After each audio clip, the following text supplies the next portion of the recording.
How to fix too many attempts on Telegram. Hey everyone, welcome back to our channel. I am Bimal from Geek, and in today's guide video I will simply show you as to how you can go ahead and fix if Telegram says that you have too many attempts. So just make sure to watch this video till the end.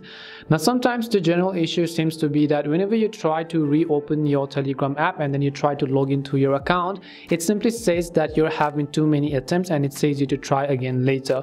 Now in most of the cases when Telegram tells you to try again later, one of the best solutions to fix this is to simply wait up until 24 hours in order to go ahead and then fix this issue. But assuming that you've already waited a couple of days and then you try to log into your account and Telegram still says that too many attempts, one of the reasons this happens is because Telegram has likely noticed a spammy or unusual bot-like behavior from your account, which is why they has banned maybe your application or maybe your specific IP address in order to go ahead and then access that specific account as well. So one of the primary ways that you can also fix this is if you're using Wi-Fi, I'll just recommend you to try to switch to cellular data.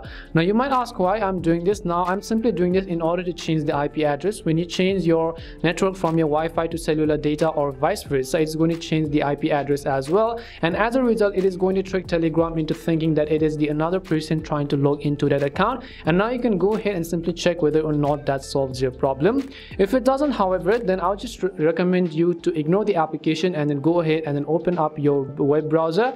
You can also do this on your Windows or everything else and just go to web.telegram.org. I'll also make sure to drop a direct link down in the description box and then try to log into your account similarly how you log into the application, and most likely one of these would definitely solve your problem. Hope this video cleared the confusion. If it did help you, make sure to leave a like and subscribe to our channel, and if you've got any more questions, feel free to also leave them down. Thank you very much for watching till the end, and see you soon in our next video.